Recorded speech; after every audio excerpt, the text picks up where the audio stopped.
Good morning. This is number one of In the Loop snippets.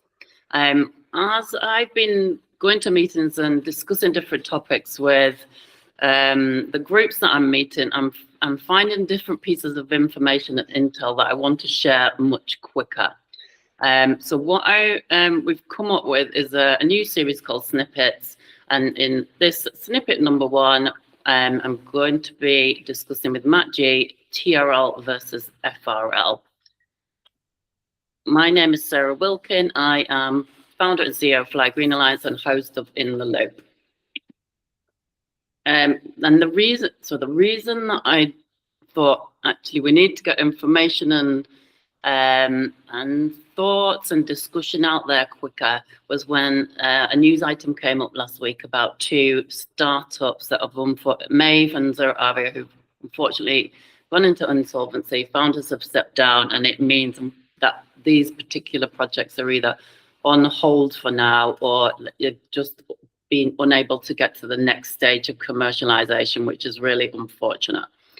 This kind of made me start thinking about some of the conversations myself and Matt have been having about technology readiness level and fuel readiness level, as it's been called, FRL, and how it is very linked. However, as SAF, sustainable aviation fuel, is a product, we also have to bring in different thinking and factors into the commercialization and the business model to ensure it is functional and a reliable product going into the market.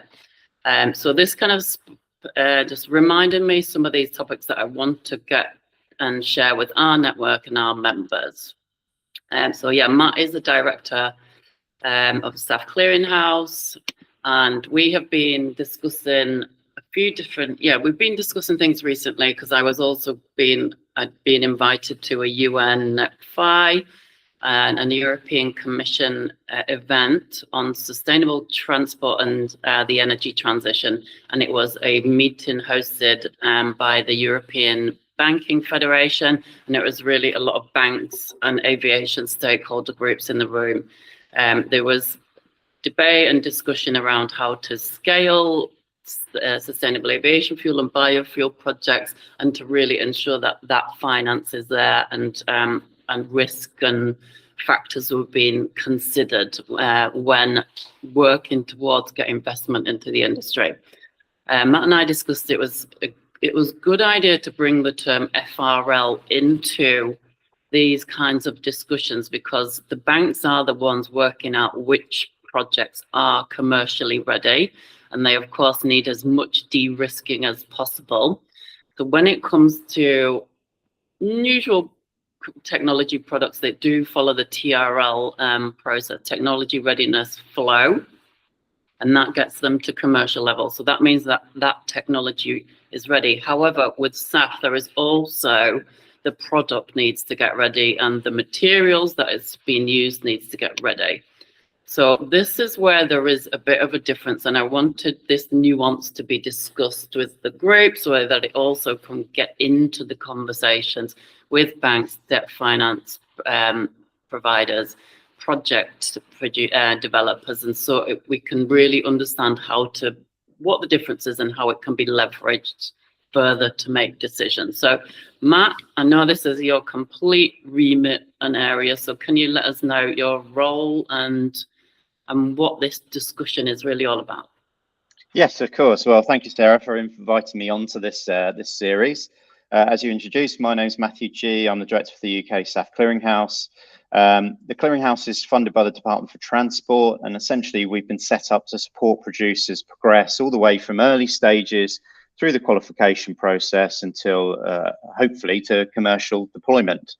I and a small team here provide independent technical advice that's free at the point of use.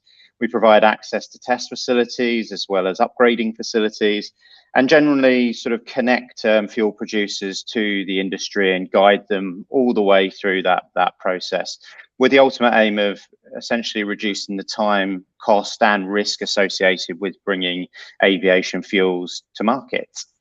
Yeah. So FRLs, should I just sort of go straight in, Sarah?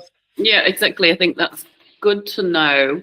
And then this is the series of how the process of FRL. So yeah, if you want to kind of describe how you progress group projects through. Yeah. Well, I think one of the biggest misconceptions that we see at the moment from a technical angle in the clearinghouse is this sort of difference between FRLs and TRLs. So I think everyone's quite familiar with TRLs. They're well understood across the aerospace industry. They're essentially a representation of the maturity of the technology itself.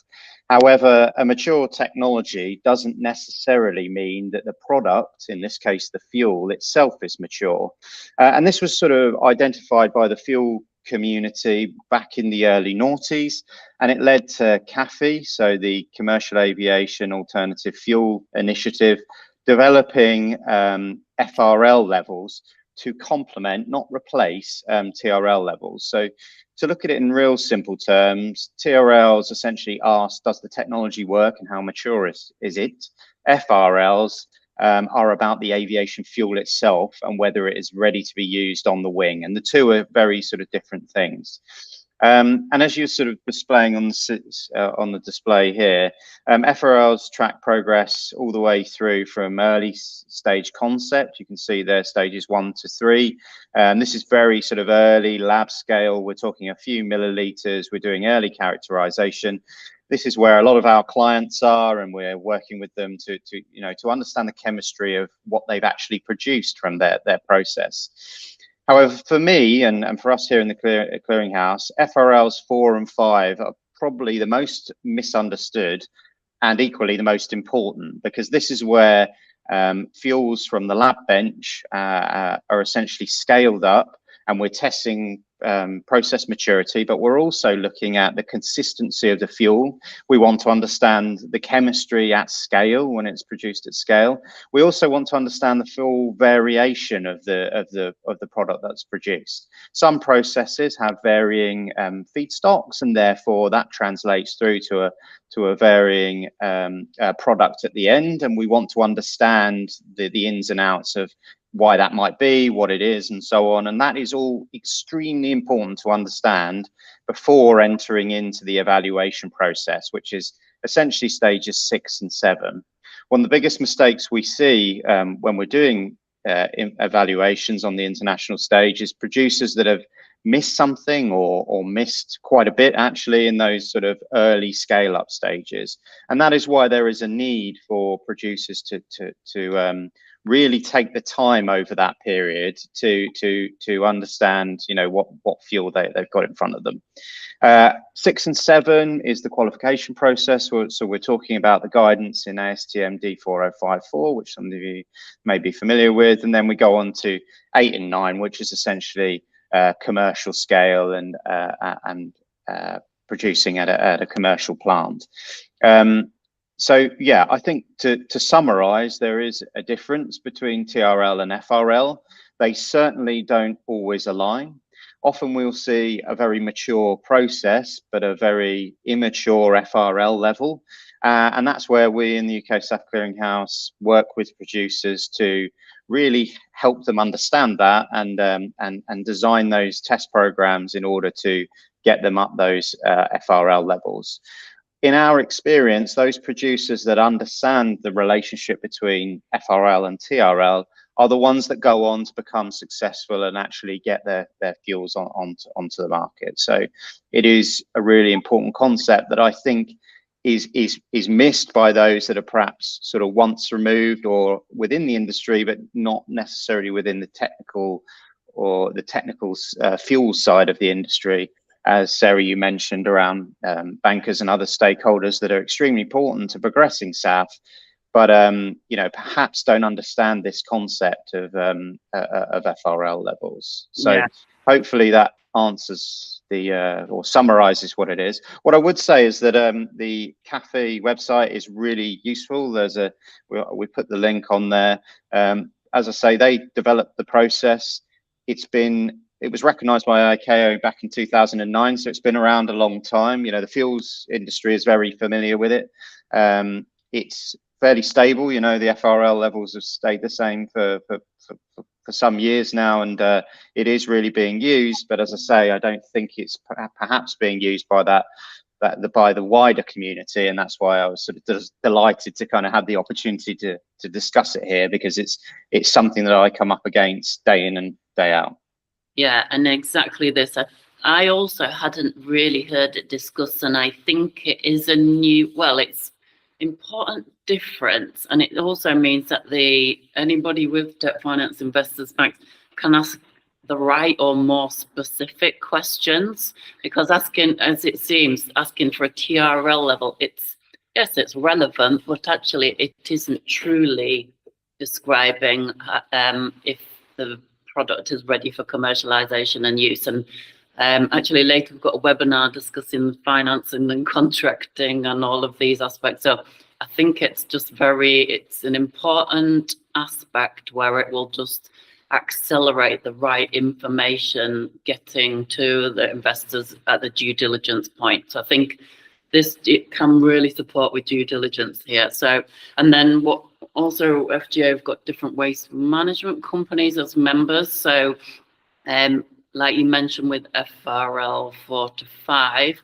that is really about uniformity of the feedstock or waste material as well. And that's actually a major blocker to using waste at the moment. We were both at this InnoTech event a few weeks ago, and one of the standout headlines was that 70% of the UK imports 70% of its aviation fuel. That could actually be as low as 35% for resilience and energy security if we used our waste-based feedstocks. However, having just had a recent meeting with one of the larger waste management companies this week, it is still about ensuring that the samples and the material is stable, or the processes are able to unify and stabilize that. So I know that is definitely part of your thinking, right, Matt? And that's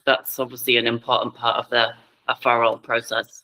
That's right. I mean, there is a number of work streams being conducted on the international stage around different plastics to jets. Yeah. We're talking tire pyrolysis oil, all of these different potential waste feedstocks, and the challenge from an evaluation perspective is to essentially design a process that it produces a consistent, safe material that is suitable for jet use at the end of the day.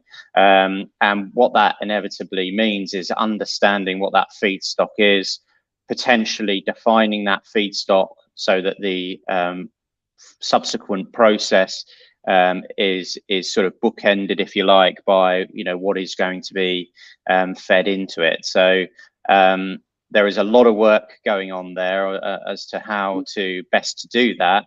And at this point in time, we haven't successfully got a waste stream into jet at this point in time, but there are certainly, as I say, a lot of work streams working on it, and I would imagine that we will get there in the coming years.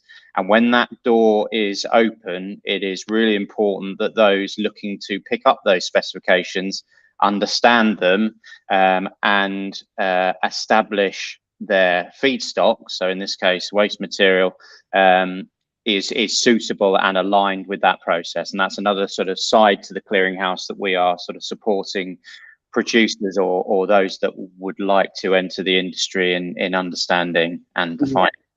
Yeah, and I know I've spoken to those using tires for feedstock and plastics, and I know the plastics to jets it is close to certification.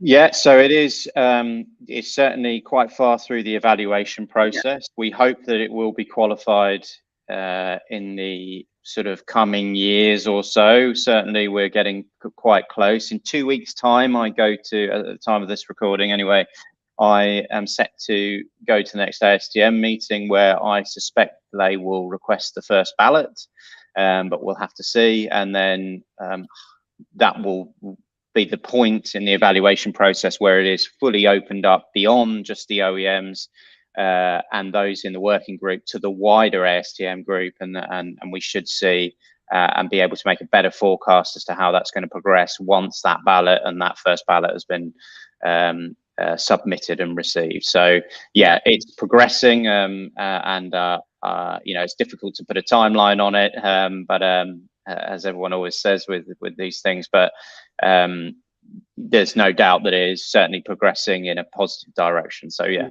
it's coming. Yeah, so that is a really good one. Obviously, also when I say this to people not in the industry, people, passengers, flyers, when I have put it on the agenda of the UN.